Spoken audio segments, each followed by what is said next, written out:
जय शिव बाबा।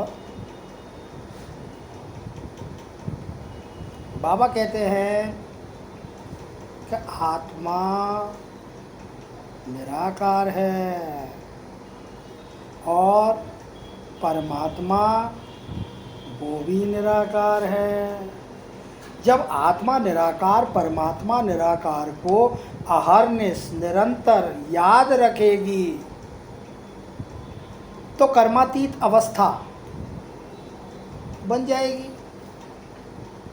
चलते फिरते घूमते फिरते खाते पीते रहते सोते अहरनिश बीच बीच में यदि आप उस निराकार परमात्मा को याद करते हैं तो आपकी आत्मा एकदम पवित्र होने लगेगी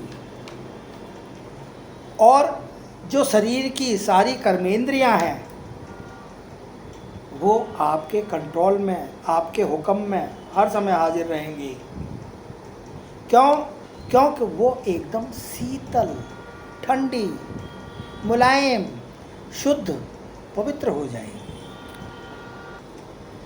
आत्मा को मिला हुआ शरीर तो बहुत छी का है, बड़ा गंदा है, जिसे रोज नहलाना धुलाना पड़ता है, धोना पड़ता है, रगड़ना पड़ता है, साबुन तेल क्रीम पाउडर मेकअप इन सब से सजाना पड़ता है। यदि आप एक दिन ना नहाएं तो यह शरीर बदबू मारने लगता है और जब बदबू मारने लगता है तो कहीं आने जाने में आप उस तरीके से नहीं जा सकते।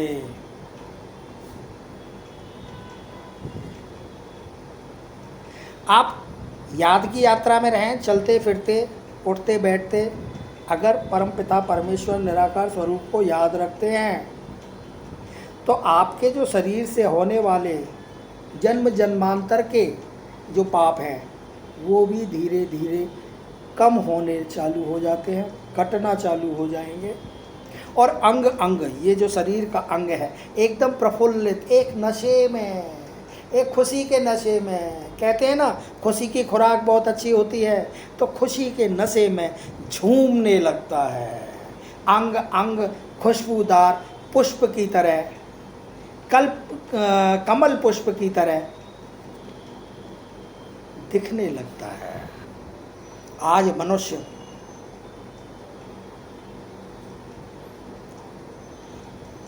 अनेकों देवी देवताओं की पूजा करने लगता है। आपने बताया कि फलाना देवी देवता, आपने बताया फलानी मजार, आपने बताया फलाना महात्मा, आपने बताया कि फलाना साधु सन्यासी गुरु घंटाल, तो वो दौड़ने लगता है। क्योंकि इंसान आज का बहुत दुखी है, अंदर से आत्मा से बहुत दुखी है, क्योंकि उसके पास पवित्रता नाम की चीज़ तो ख़त्म ही हो गई। जगह जगह भागता है, जगह जगह दौड़ता है, हर मंदिर पे जाने की कोशिश करता है और फिर बाद में क्या कहता है कि ईश्वर तो घटघटवासी है, ईश्वर तो सर्वव्यापी है, वो तो कंकड़ पत्थर सब में वो ही विराजमान है।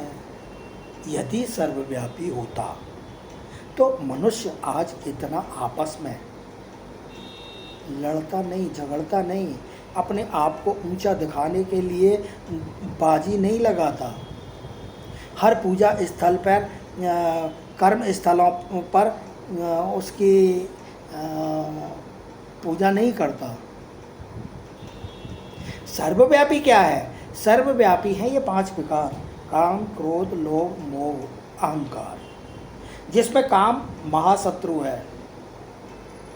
और ये जो 5 विकार हैं ये किसी भी पूजा स्थल पे, किसी भी कर्म स्थल पे, किसी आध्यात्मिक स्थल पे, किसी भी शिक्षा के स्थल पर, किसी संकीर्तन में, किसी भजन माहौल में, किसी पांडाल में, कहीं पे भी ये 5 विकार कभी भी कहीं पे भी आ धमकते हैं और पता भी नहीं चलता।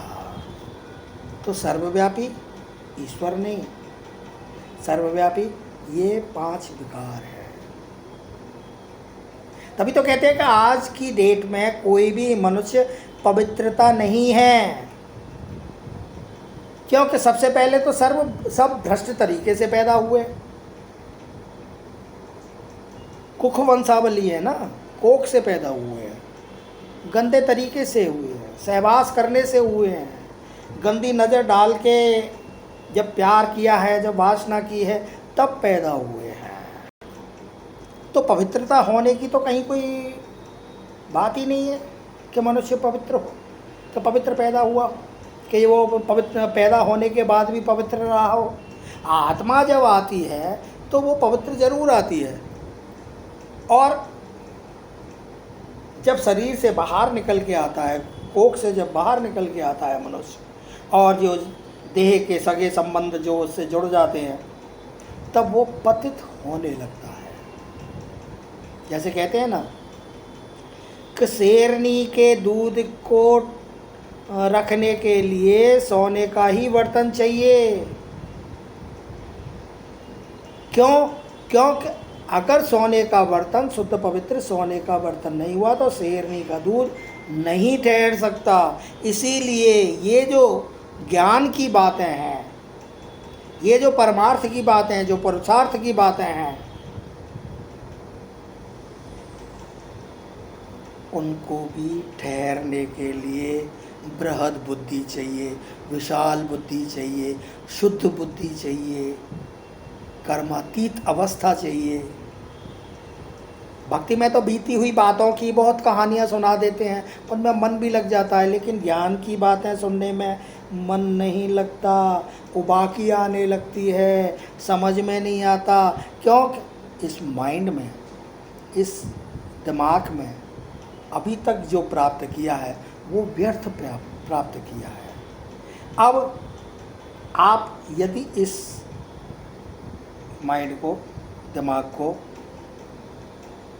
सोने जैसा कर लें, योग बल से अपने पापों को नष्ट करके शुद्ध पवित्र कर लें, तो ये ज्ञान की बात है, ये परमार्थ की बात है, ये पुरुषार्थ की बात है, सब इस दिमाग में समाने लगेंगी, सहज समाने लगेंगी, और ज्ञान सुनना कठिन नहीं लगेगा, बहुत सहज हो जाएगा, बहुत सरल हो जाएगा, और मनुष्य जीवन सुधरने लगेगा। जय शिव बाबा। ओम शांति।